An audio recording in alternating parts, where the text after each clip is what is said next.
Long before he challenged heaven, before he carried a staff that could shake the sky, there was only a stone, waiting quietly on a mountain. You may already know the name. A story that has traveled through centuries. But tonight, we return to its beginning. Slowly, quietly, and we open the pages together. Tonight, we open an ancient tale from the East. The story of a creature born from stone, who would one day disturb the order of heaven itself. Journey to the West. The birth of the Monkey King. Our story begins on Flowerfruit Mountain. Before dynasties were recorded in ink, before temples echoed with prayer, before even stories had found their shape, there stood a mountain. It rose quietly from the eastern sea.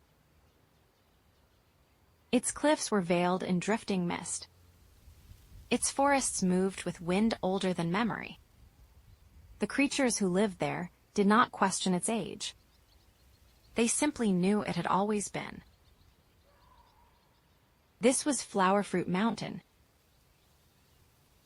a place where waterfalls fell like silk from the sky, where vines coiled around ancient stone, where the air itself seemed untouched by ambition.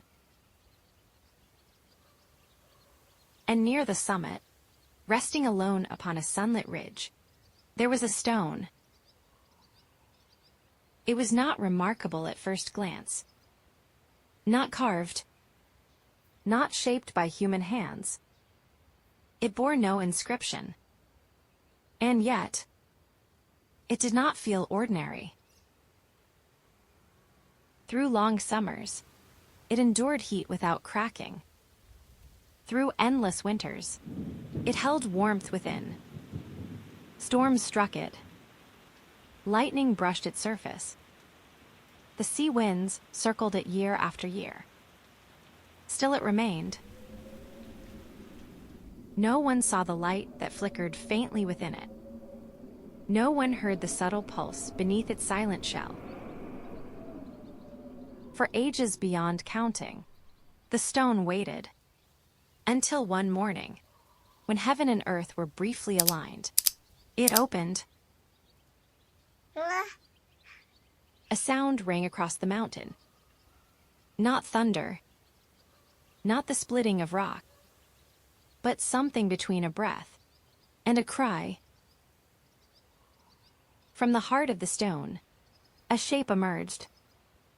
Small, fur-covered, blinking against the morning light. The creatures of the mountain watched in stillness. A monkey, but not quite. He stood unsteadily at first, then straightened. His eyes were bright, clear, curious, and strangely aware. And as he took his first step upon the earth, the wind shifted. The monkeys who lived upon the mountain gathered cautiously. They had never seen birth from stone, nor light rising without flame. The newborn creature did not cry. He did not cling. He simply stood. His gaze moved across the horizon, as though he were measuring it. When he blinked, there was a faint glimmer in his eyes. Not mischief, not fear, but recognition, as if the world before him was not unfamiliar, only newly reached. A beam of light, pale and clear, rose briefly from his eyes toward the sky. High above, beyond cloud and mist, it brushed against the gates of heaven. The Jade Emperor, seated in quiet dignity, paused. Something has stirred below, he said. But when he searched for the source, the light had already faded. and heaven returned to stillness. Back upon Flower Fruit Mountain, the stone that had split now lay hollow. Its task complete. The young monkey flexed his hands, tested his limbs. His movements were fluid, unnaturally balanced. When he leapt from one rock to another, he did not stumble. When he grasped a branch, it bent to his will. The others watched, and slowly, they approached. He did not bare his teeth. He did not threaten.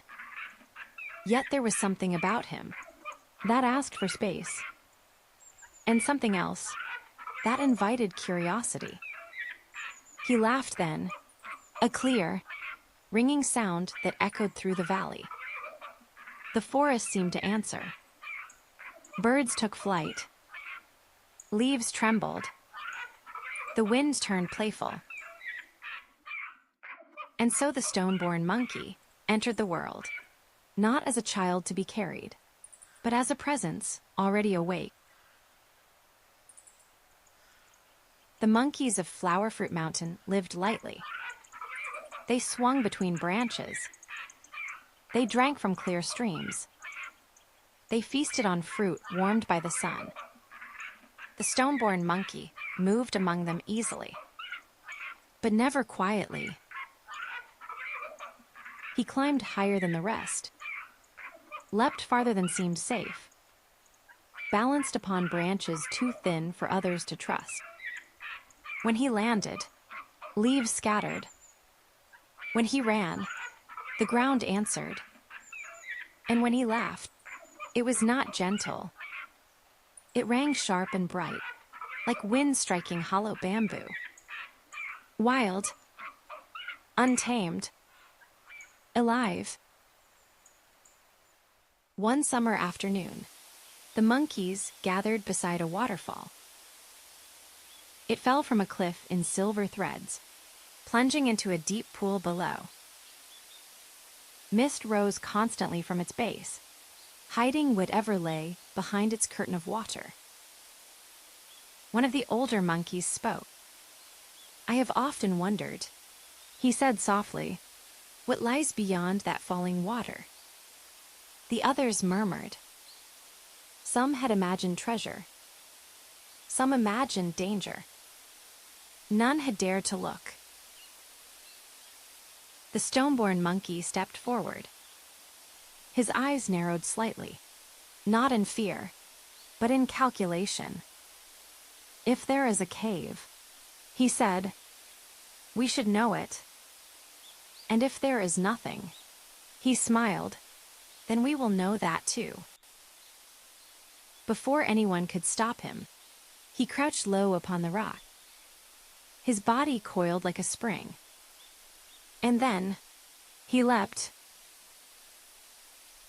For a breathless moment, he vanished into the white torrent. The waterfall swallowed him whole. The monkeys gasped. The pool below rippled. Silence stretched thin. Then, from behind the falling water, a voice echoed. Clear, triumphant. "There is a cave." The others stared in disbelief. "Follow if you dare." His laughter rang again, slightly wild, slightly reckless, but not cruel. It was an invitation. One by one, they leapt through the curtain of water. And beyond it, hidden from wind and sun, they discovered a vast cavern. Dry, sheltered, carved by nature into halls and chambers. Stone benches, stone beds, a place fit for dwelling. The monkeys looked at one another, then at him. It had been agreed before the leap. Whoever discovered what lay beyond the waterfall would be their king. He did not bow. He did not hesitate. He stepped forward and seated himself upon a flat stone, as though it had always been meant for him. Thus, without crown or ceremony, the stone-born monkey became king. The seasons turned upon Flowerfruit Mountain. Under their new king, the monkeys lived without worry. They feasted on ripe fruit. They sang. They leapt through trees without fear. The stone-born king sat among them, untamed still, but satisfied. One evening, as the sky dimmed to violet, an older monkey spoke in a quiet voice. "We are fortunate," he said, "to have found this cave." The others nodded. "It will shelter us," he continued, "until our fur grows thin and our strength fades." The laughter softened. Until, the old monkey added gently, "we return to the earth." The king's smile did not fade at once, but something in his gaze shifted. "Return?" he asked. "To where?" The old monkey looked at him kindly. "To death," he said, "as all things must." The word hung in the cave. Death. The waterfall roared faintly beyond the stone walls. The king's fingers tightened around the fruit in his hand. He had never considered it. Not once. "You mean," he said slowly, "that even a king must die?" The old monkey bowed his head. "Even a king." Silence spread across the chamber. The king stood abruptly. His movements were no longer playful. The laughter that once rang like wind through bamboo did not return. He walked alone toward the mouth of the cave. Outside, the moon had risen. Cold, indifferent, he looked up at it. And for the first time since emerging from stone, he felt something he could not outrun. Not fear of battle, not fear of falling, but fear of ending. The mountain wind moved through his fur. It did not ask permission. It did not wait. It would continue long after he was gone. "No," he whispered, and the word was not wild. It was resolute. "I will not end." He did not announce his decision. He did not gather the others. He did not laugh. For several days, he remained among them as before. He leapt. He ate. He ruled. But something within him had shifted. His gaze lingered longer upon the horizon. His laughter came less often.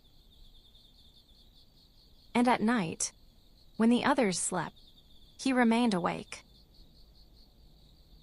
He listened to the waterfall. It did not tire. It did not weaken.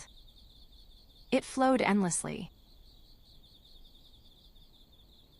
On the fourth night, when the moon was thin and pale, he rose without sound.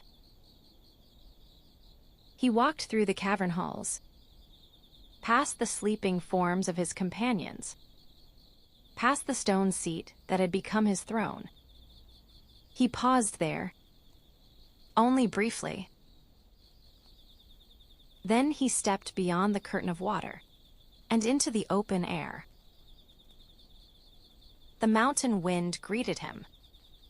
Cold, honest, untamed. He did not look back.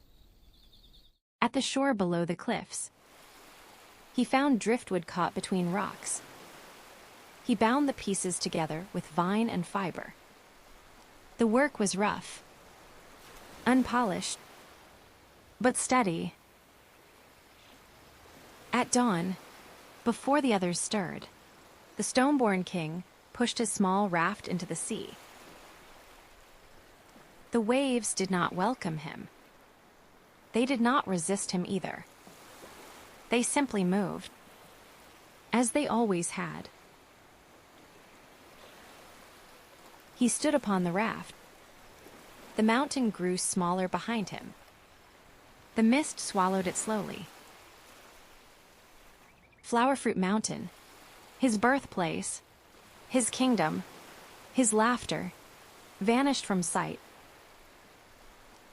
Ahead, there was only horizon, and a question he refused to leave unanswered. How does one escape death? For many days, the sea carried him. He did not know direction. He did not know destination. He only knew he would not return without an answer. Storms came and passed. The raft groaned. The waves rose and fell. He endured. At last, land appeared. A shore unfamiliar and quiet. He stepped upon it without ceremony. There were villages inland. Voices. Smoke rising from chimneys. Humans. They stared at him. Some laughed.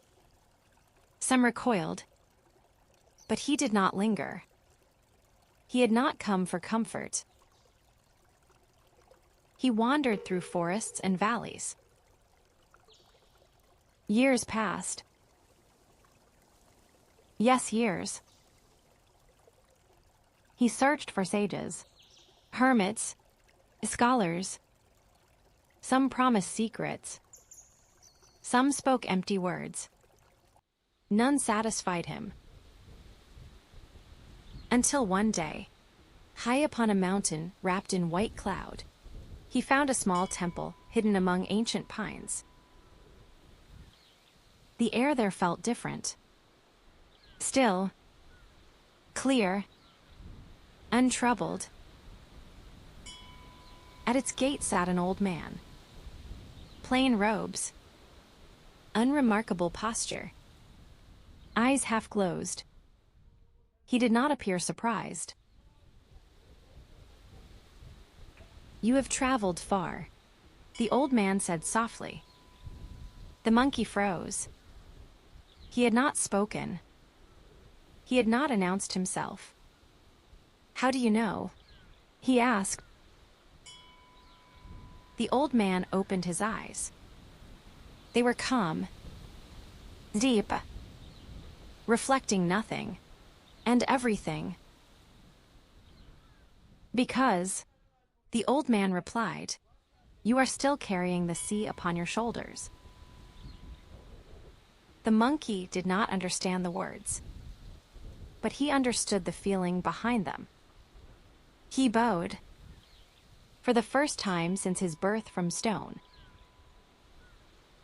"I seek a way," he said carefully, "to escape death."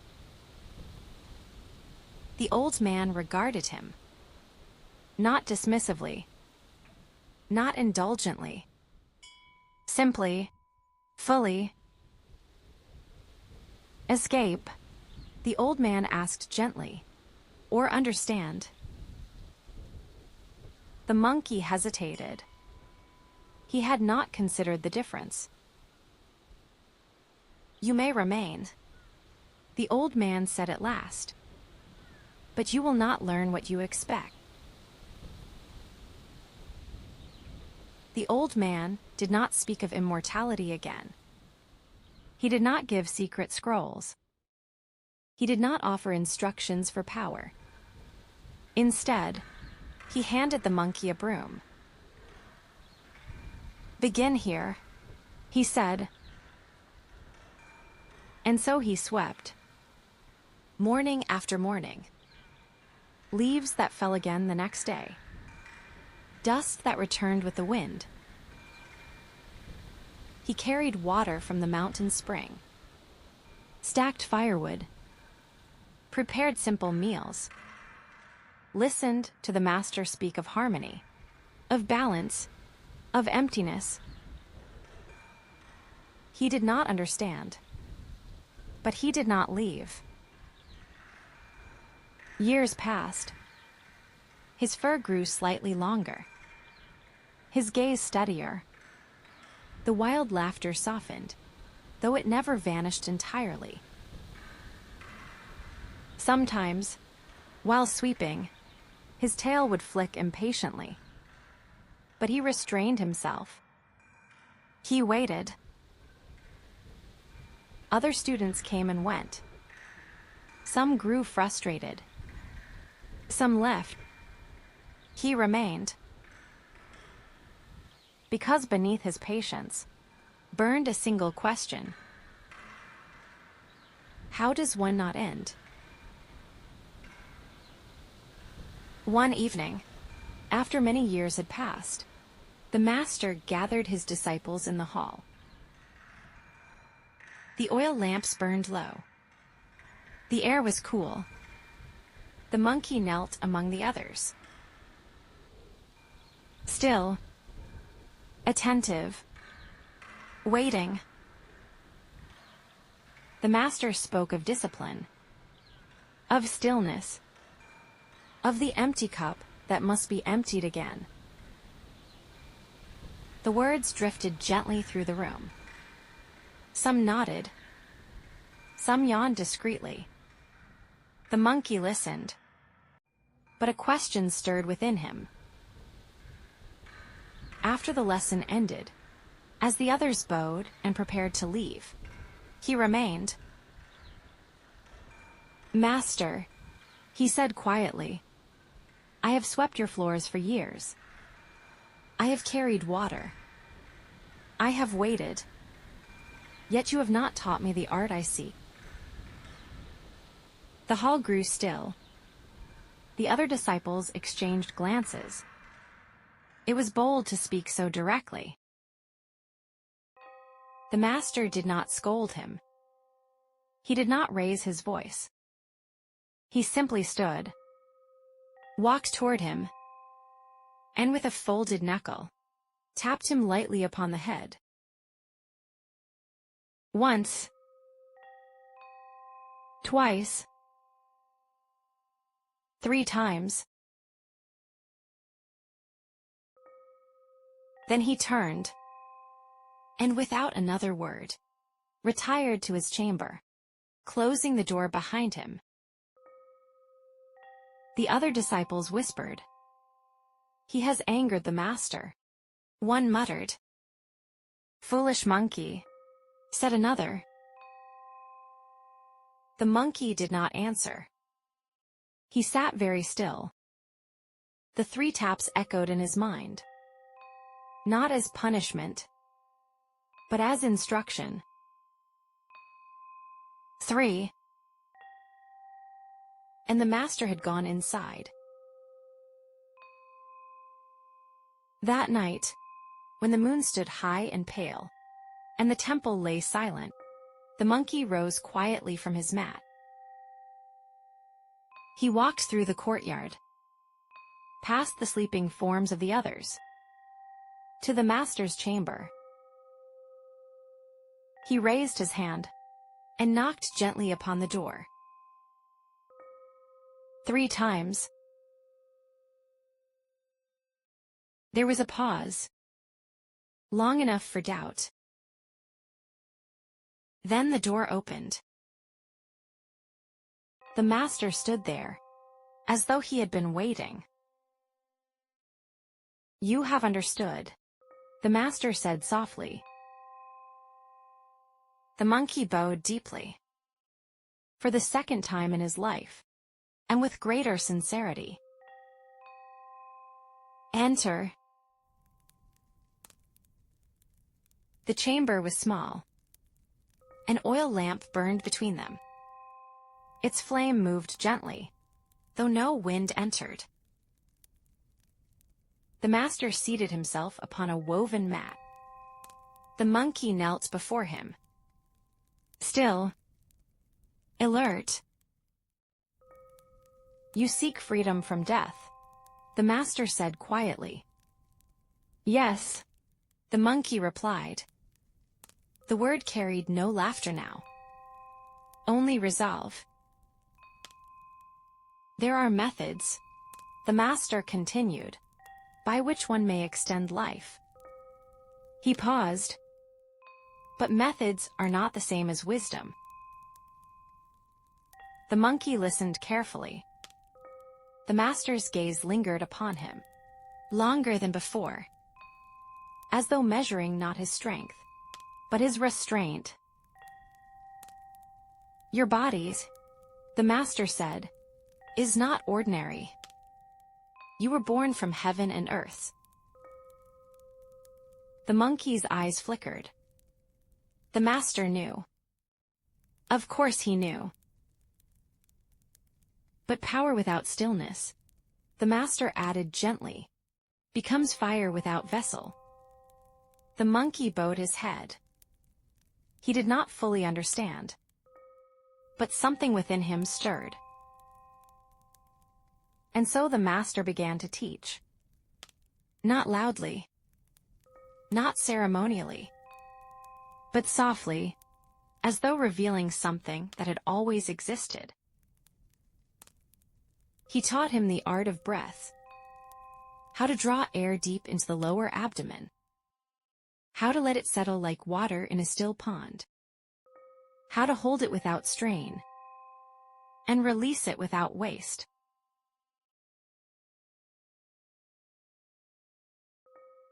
He taught him of form and emptiness. Of how the body is not fixed, but shaped by mind. Of how thought precedes movement. On the third night, the master traced a circle in the air. This, he said, is transformation. He tapped the monkey lightly upon the brow. If your spirit is steady, your form may follow. And the monkey felt something shift. Not in muscle. Not in bone. But in awareness. Days became weeks. Weeks became months. What others had not learned in decades. The monkey absorbed swiftly. Too swiftly. His body grew lighter. His steps quieter. He could shrink his frame, or extend his limbs. He could alter his features, as wind alters cloud. 72 forms, unfolded like hidden doors. The master watched. Not with pride. Not entirely. There was admiration.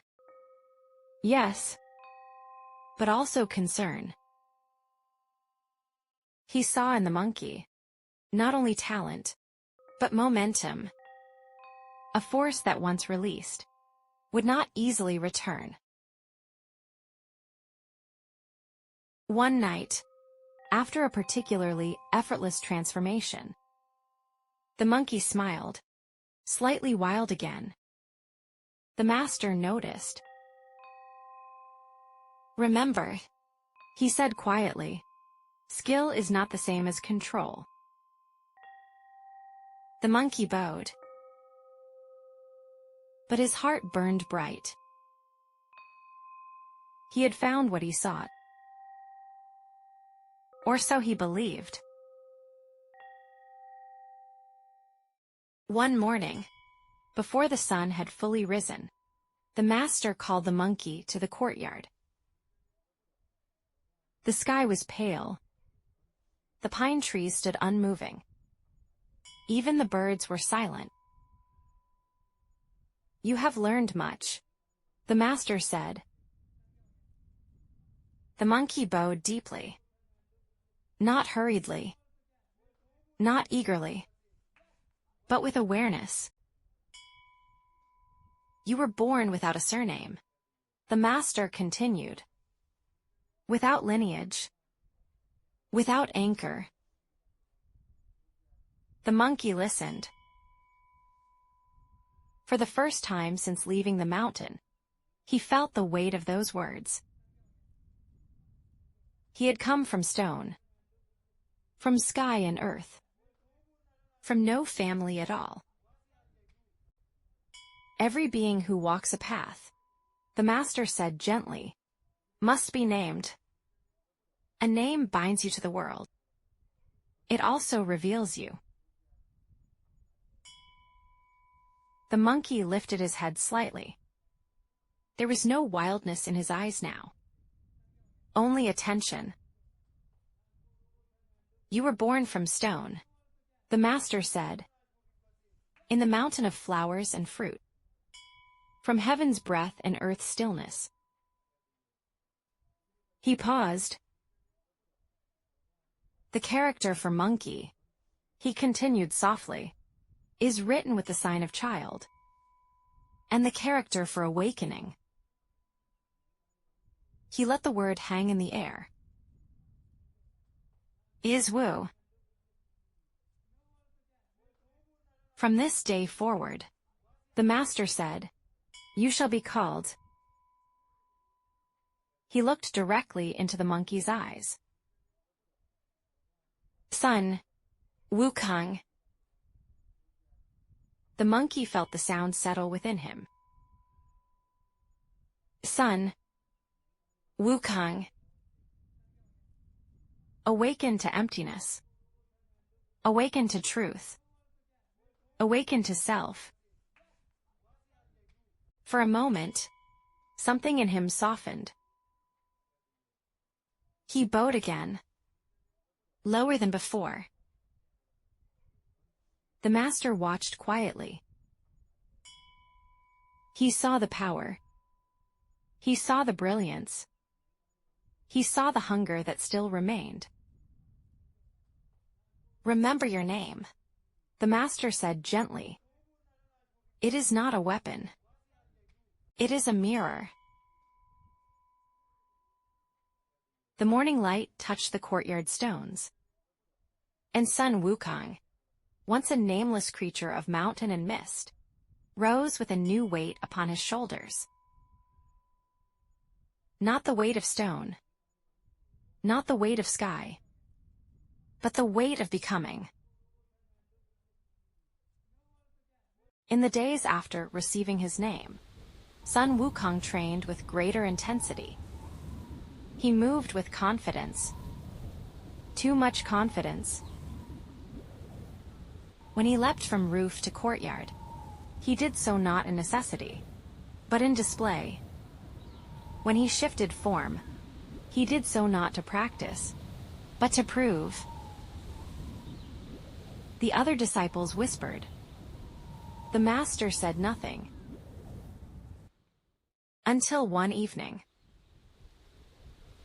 The sky was amber and fading. The master called him to stand alone. "You have learned what you sought," the master said softly. Sun Wukong bowed. "Yes, master. But you have not yet learned what you carry." The words settled heavily. "Your spirit," the master continued, "is strong. Too strong to remain hidden." He stepped closer. "When you leave this mountain, you will not remain unnoticed." Sun Wukong felt a flicker of excitement. Unnoticed was not his desire. The master's eyes sharpened, not harshly, but clearly. Listen to me. You were born from heaven and earth. If you stir heaven carelessly, heaven will answer. The wind moved between them. Sun Wukong's jaw tightened slightly. He did not bow this time. He did not resist. But something within him refused to shrink. I will be careful, he said. The master studied him for a long moment.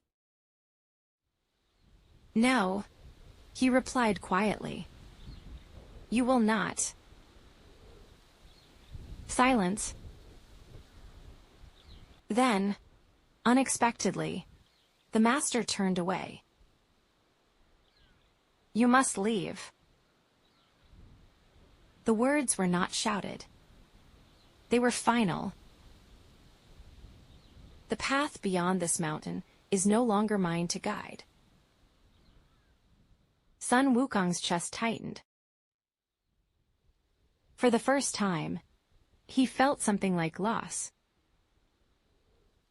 He bowed deeply, lower than before. Master. The old man did not look back. Remember your name, he said. And then he was still. When Sun Wukong stepped once more upon the shore of his homeland, the wind recognized him.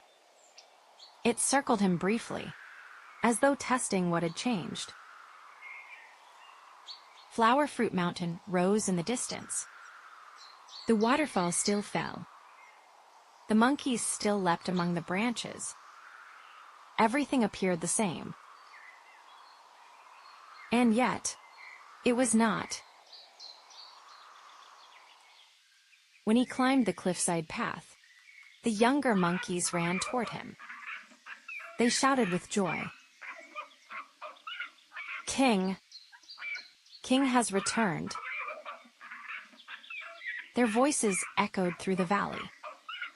Sun Wukong smiled. The smile did not reach his eyes.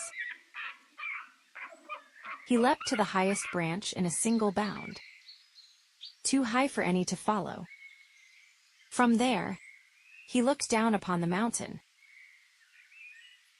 His kingdom, his birthplace, his first laughter. It seemed smaller, not diminished, but contained. He demonstrated his new abilities, shrinking his form to that of a bird, expanding into towering height, crossing valleys in a single breath. The monkeys cheered wildly. They did not understand what they were witnessing. They saw only wonder. But Sun Wukong felt something else. A stirring dissatisfaction. Power unused was heavy. Skill without challenge felt dull. One evening, as the monkeys feasted beneath the moon, a neighboring demon lord descended from a distant ridge. The creature mocked them, threatened them, claimed dominion over the valley. The monkeys trembled. Sun Wukong did not. He stepped forward calmly. The demon laughed. You are but a mountain beast, it sneered. The air shifted. Without effort, Sun Wukong struck. The demon fell in a single motion. Effortless, silent. The monkeys erupted in celebration. But Sun Wukong did not feel triumph. He felt confirmation. There was nothing here that could test him. Nothing that could resist him. That night, he sat alone near the waterfall, listening to the endless rush of water. The mountain wind carried no opposition, no challenge, no horizon. He looked toward the sea, and for the first time since leaving his master, he desired not survival, but recognition. Word of Sun Wukong's growing power spread beyond the mountain. Even the rivers murmured of it. Even the tides carried his name. One day, troubled by the lack of a worthy weapon, he leapt into the sea. The waters parted around him, not in violence, but in recognition of force. Down he traveled, past drifting kelp forests, past silent fish, until he reached a palace of jade and coral. The Dragon King of the Eastern Sea sat upon his throne of pearl. He did not smile. He did not frown. He merely observed. "You disturb my waters," the Dragon King said calmly. Sun Wukong bowed, but only slightly. "I seek a weapon," he replied, "one suited to my strength." The Dragon King gestured. Servants brought forth a halberd. Sun Wukong lifted it, bent it casually, set it aside. "Too light," he said. A great sword was carried forward, forged in sea fire, heavy with enchantment. Sun Wukong tested it, shook his head. Unbalanced. The Dragon King's expression remained composed, but his fingers tightened slightly around the arm of his throne. More weapons followed, each one crafted with pride, each one dismissed. Not mockingly, not arrogantly, simply insufficient. At last, irritation flickered beneath the king's calm. "There is," he said carefully, "one object in my treasury. It is not a weapon. It is a pillar." Sun Wukong's eyes brightened faintly. "Bring it." Deep within the ocean vault stood an iron column. Dark, unadorned, inscribed faintly with ancient markings. It had once measured the depths of the sea. None had moved it in centuries. The Dragon King watched closely. "Few can even lift it," he said. Sun Wukong approached. He placed his hand upon the iron surface. For a moment, nothing happened. Then, the ocean floor trembled. Not violently, but decisively. With a single motion, he lifted the pillar. Water rippled outward. The palace lights flickered. The servants stepped back. Sun Wukong examined the inscriptions. They glowed faintly, as if recognizing their bearer. "It is too large," he said thoughtfully. Then, almost absently, "Smaller." The pillar shrank, shortened, condensed into a perfectly balanced staff. Heavy, precise, alive with potential. The Dragon King's calm faltered. only slightly. That pillar, he said slowly, once held the sea in measure. Sun Wukong twirled the staff once. The motion stirred currents throughout the palace. It will measure something else now, he replied.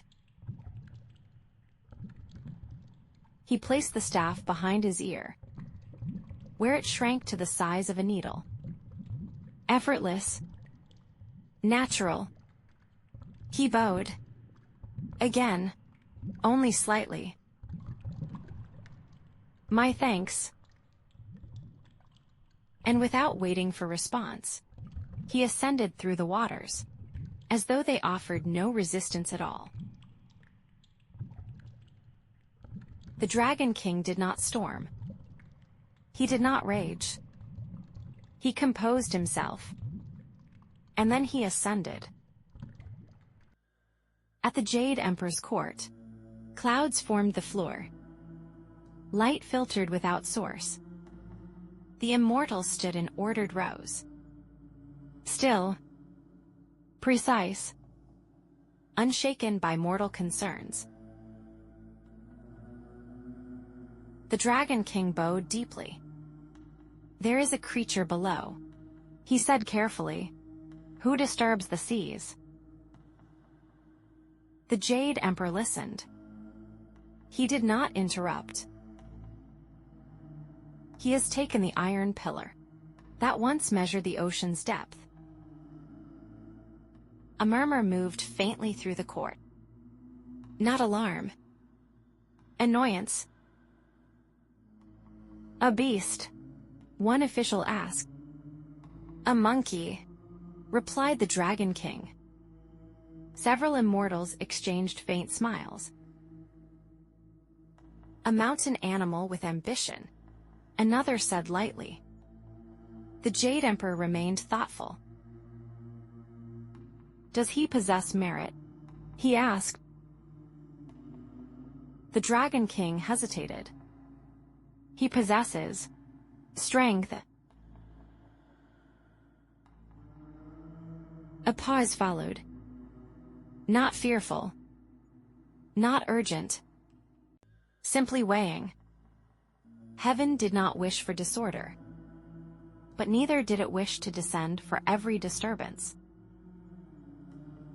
Very well, the Jade Emperor said at last. If he seeks recognition, we shall grant him a title. The immortals nodded. Yes, that would be sufficient. A position. A name. Containment through honor. Summon him, the Emperor ordered. Let him serve among us. The decision was made not in anger, but in irritation.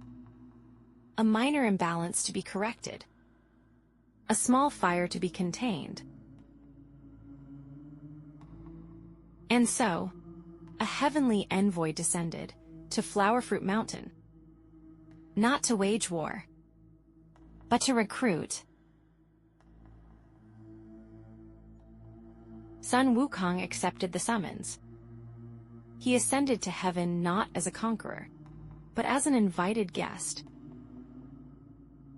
The celestial gates opened. Clouds parted. The immortals regarded him with faint curiosity, some with concealed amusement. The Jade Emperor's decree was read. Sun Wukong shall serve as Baimon, keeper of the heavenly horses.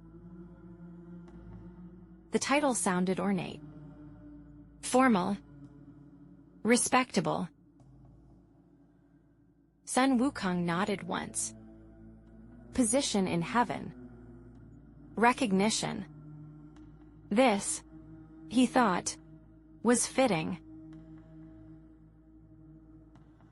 The horses were magnificent. Their manes shimmered like drifting silk. Their hooves did not strike the cloud floor.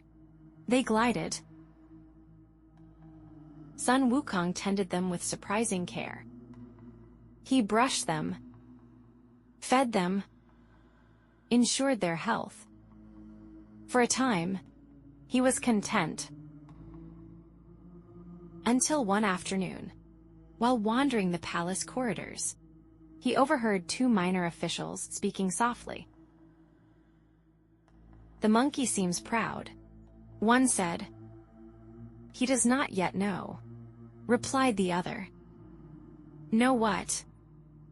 That Baimon is the lowest post in heaven." A pause. A stable hand. The word landed instantly. Sun Wukong stopped walking. His breath did not quicken. His expression did not change. But something within him tightened sharply.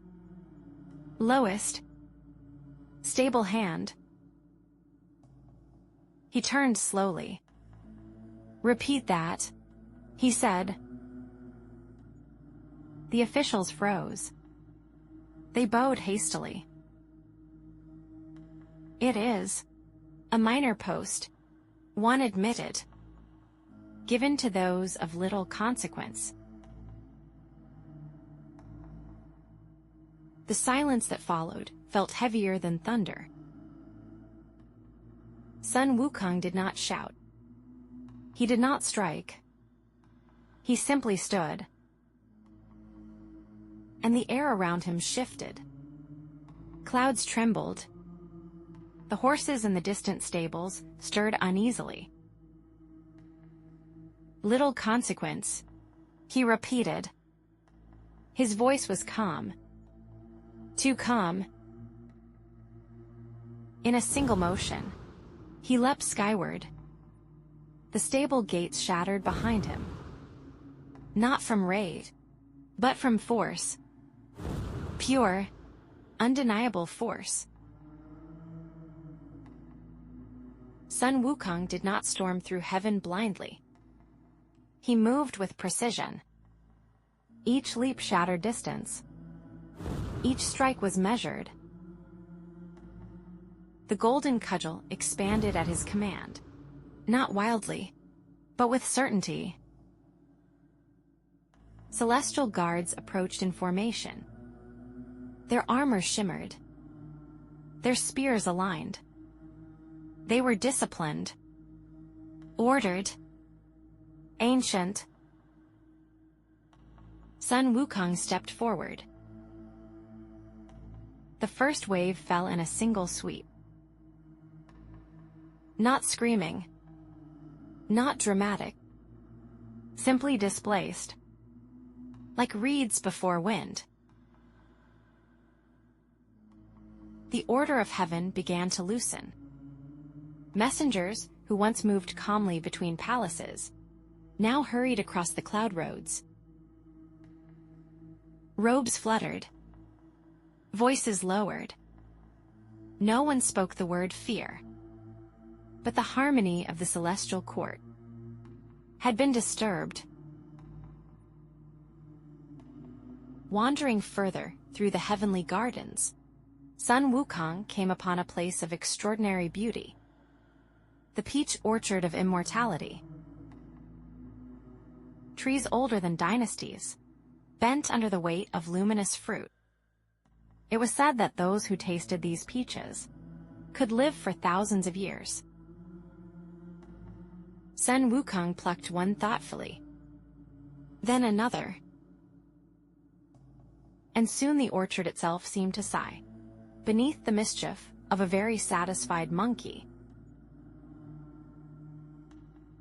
At last, the celestial generals managed to capture him.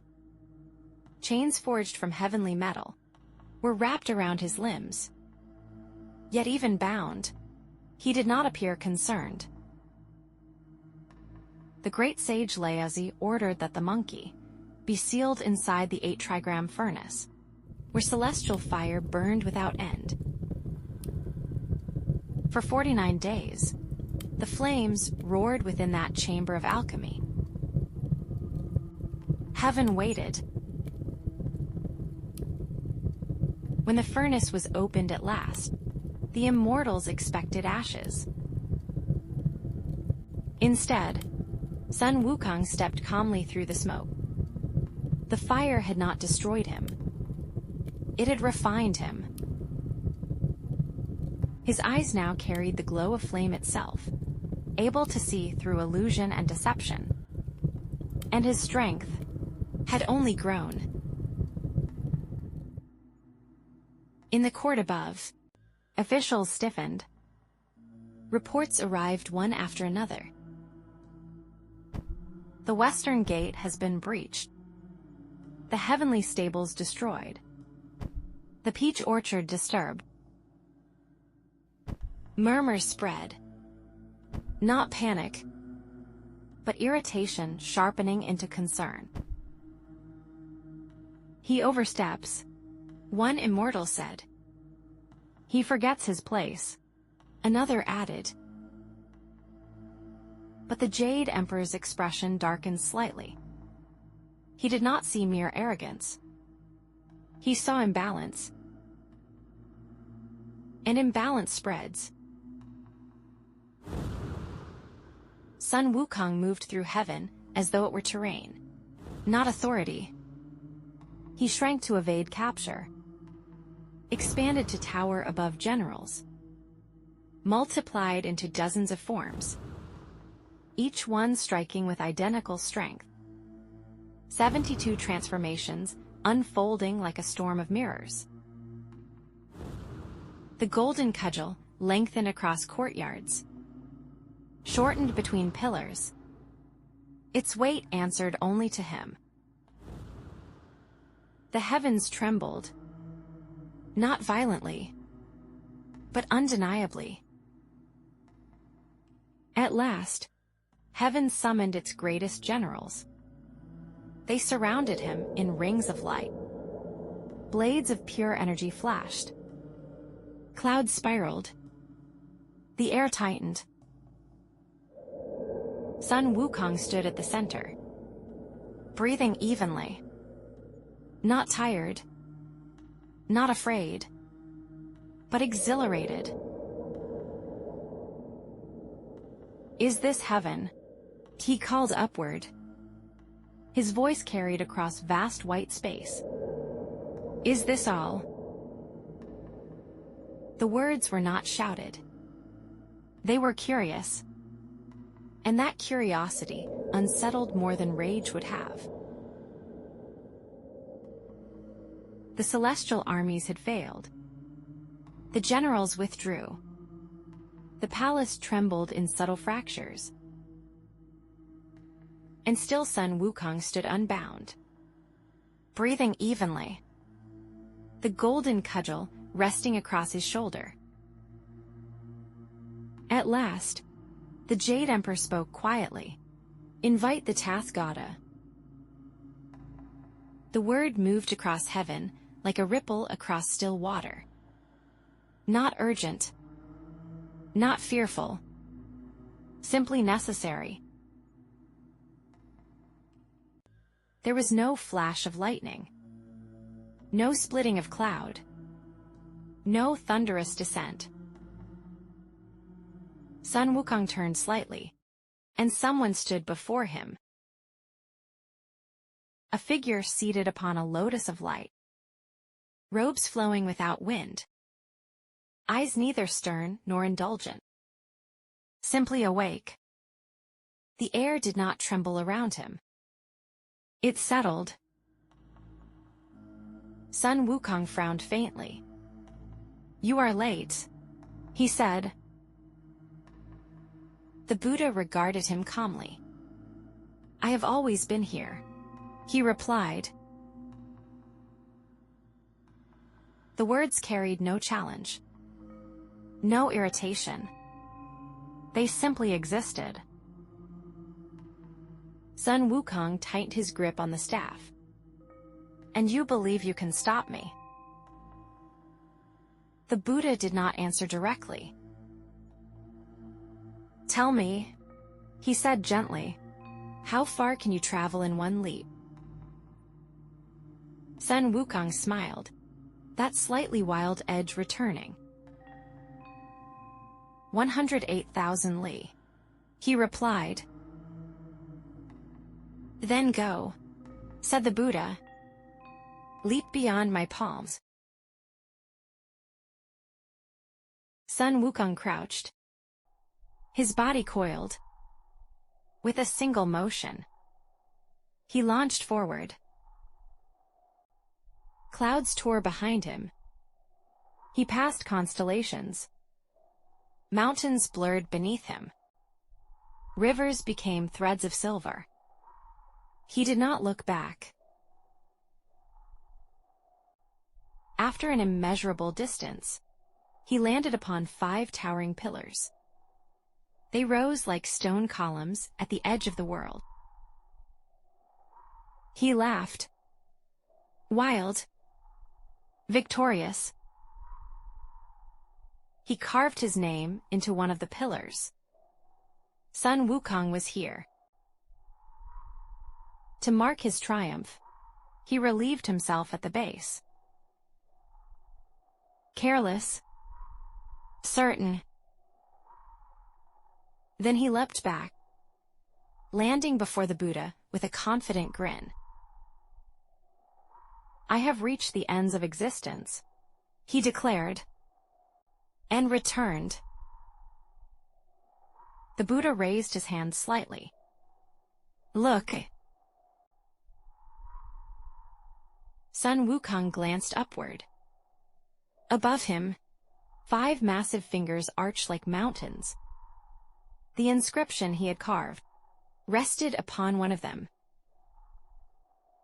The scent of his defiance lingered at their base. He had not left. He had never left. He had leapt within the palm all along. Sun Wukong stared at the immense fingers above him. For a moment, just a moment, his mind resisted. Impossible. He had leapt beyond stars, beyond horizon, beyond certainty. And yet, he had not left at all. The Buddha's voice was calm. You possess great power. But power without wisdom binds itself. Sun Wukong gripped the golden cudgel tightly. He could strike. He could expand. He could multiply into 1,000 forms. He did not. For the first time since leaving his master, he hesitated.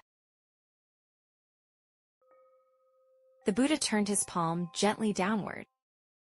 The gesture was almost soft. But from the heavens descended a mountain. Not hurled. Not slammed. Lowered. Steadily. Inevitably. Sun Wukong leapt to resist. The mountain pressed him downward. His staff extended, then shrank. His transformations flickered, then faded. The weight was not merely stone. It was consequence. At last, the mountain settled. Silence followed. Wind moved across its surface. Clouds drifted past its peak. Beneath it, Sun Wukong remained.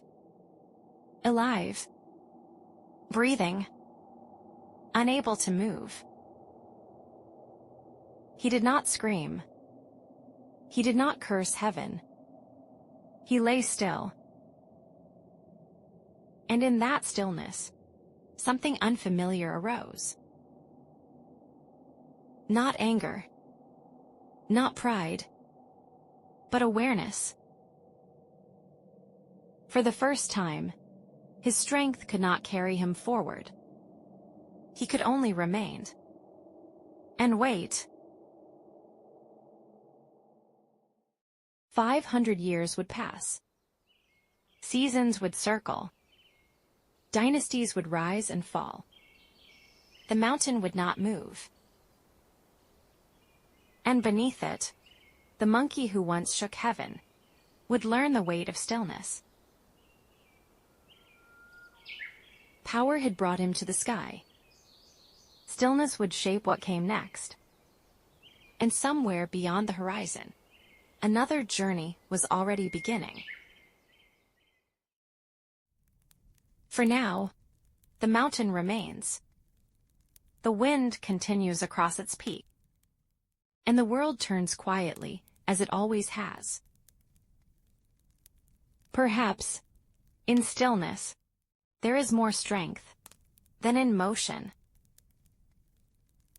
And perhaps, like the stone before it opens, some things must wait before they awaken again. So let the mountain rest. Let the wind soften. And if you are listening beneath your own quiet night, may your thoughts settle gently, like mist upon distant hills. We will return to the journey when the time is right.